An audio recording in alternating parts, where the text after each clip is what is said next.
کہ ایک بزرگ فرماتے ہیں کہ میں ایک مسجد میں نماز ادا کرنے گیا، وہاں میں نے دیکھا کہ ایک مالدار تاجر بیٹھا ہے اور اس کے ساتھ ایک فقیر بیٹھا دعا کر رہا ہے، غریب آدمی دعا کر رہا ہے۔ اور اب وہ دعا کیا کر رہا ہے ناظرین؟ وہ دعا یہ کر رہا ہے کہ یا الہی میں آج اس طرح کا کھانا اور اس قسم کا حلوہ کھانا چاہتا ہوں، یعنی اس طرح کی سویٹ ڈش اور اس طرح کا کھانا کھانا چاہتا ہوں۔ بڑی عجیب سی دعا تھی، اور وہ جو بزنس مین تھا وہ سن رہا تھا۔ اب اس نے نیگیٹو سوچا، بدگمانی کی کہ یہ فقیر جو ہے یہ اللہ سے نہیں مانگ رہا، یہ مجھے سنا رہا ہے، یہ چاہتا ہے کہ میں اسے ایسا کھانا کھلا دوں، مگر میں نے اس کی بات ماننی نہیں ہے، میں نہیں کھلاؤں گا۔ وہ دعا مانگتا رہا، آخر کار دعا مانگ کر وہ فقیر جو ہے وہ وہیں لیٹ گیا، آرام کرنے لگا۔ تھوڑی دیر ہوئی تو ایک اور شخص مسجد میں داخل ہوا اور اس کے ہاتھ میں ایک طباق تھا، بڑا سا کھانے کا طباق تھا، اس میں کپڑا ڈلا ہوا تھا۔ اس نے دائیں بائیں دیکھ کر اس غریب آدمی کو جگایا اور کہا کہ یہ لو کھانا کھا لو۔ مالدار تاجر بھی دیکھ رہا ہے، بزرگ کہتے ہیں میں بھی یہ ماجرا دیکھ رہا تھا۔ اب وہ جو غریب شخص اٹھا اور اس طباق سے جب کپڑا ہٹایا گیا تو ناظرین ایگزیکٹلی وہی کھانا تھا جس کی اس نے تمنا کی تھی۔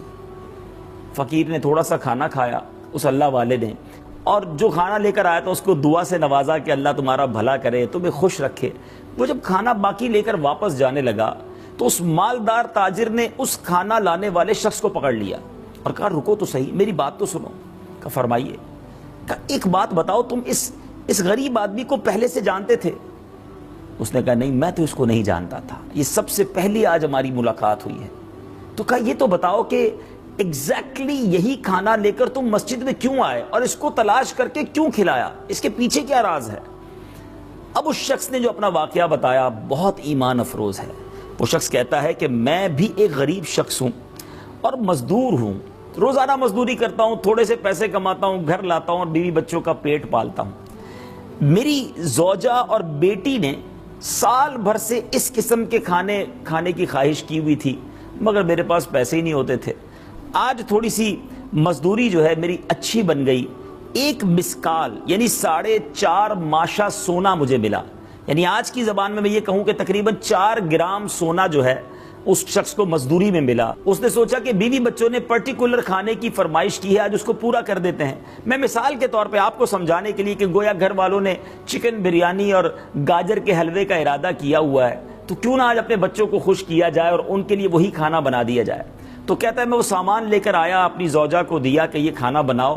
آج بچے بھی بہت خوش تھے کہ ہم اپنی پسند کا کھانا کھائیں گے۔ یہاں یہ بھی سیکھنے کو مل رہا ہے ناظرین کہ بہت سے غریب وہ ہیں جن کے گھروں میں مہینوں گوشت نہیں پکتا، مہینوں وہ چکن نہیں کھا سکتے، فروٹ تو شاید بہت سو کو دیکھنے کو بھی نہیں ملتا۔ جن کو اللہ نے نوازا ہے، جن کو اللہ نے بہت ساری نعمتوں سے نوازا ہے، انہیں اس بات کی قدر ہونی چاہیے کہ ہمیں اللہ تعالیٰ نے کیسے خوبصورت دسترخوان دیے ہیں، اور اب ہم پر یہ فریضہ ہے، ہم پر یہ ضروری ہے کہ ہم ان غریبوں کی بھی مدد کریں جو اچھے کھانے نہیں کھلا سکتے اپنے بچوں کو۔ اللہ کرے کہ یہ درد مند دل ہم سب کو نصیب ہو جائے۔ صحیح بات تو یہ ہے ناظرین کہ اگر جن کو اللہ نے نوازا ہے، جو مخیر ہیں، جو ویل آف ہیں، اپنی زکوٰۃ پوری ادا کریں اور صحیح طریقے سے غریبوں میں ڈسٹریبیوٹ ہو جائے، تو شاید ہمارے وطن میں کوئی بھوکا نہ سوئے، ہمارے وطن میں کوئی غریب نہ رہے۔ بہرحال واقعے کو آگے لے کے چلتے ہیں۔ اب وہ شخص کہتا ہے میں تو میری بیوی کو سامان دیا کہ کھانا بناؤ اور میں سو گیا۔ جب میں سویا آنکھیں تو بند ہوئیں، قسمت جاگ اٹھی۔ مدینے والے آقا صلی اللہ تعالی علیہ وسلم میرے خواب میں تشریف لائے اور آقا علیہ الصلوۃ والسلام نے کچھ ارشاد فرمایا۔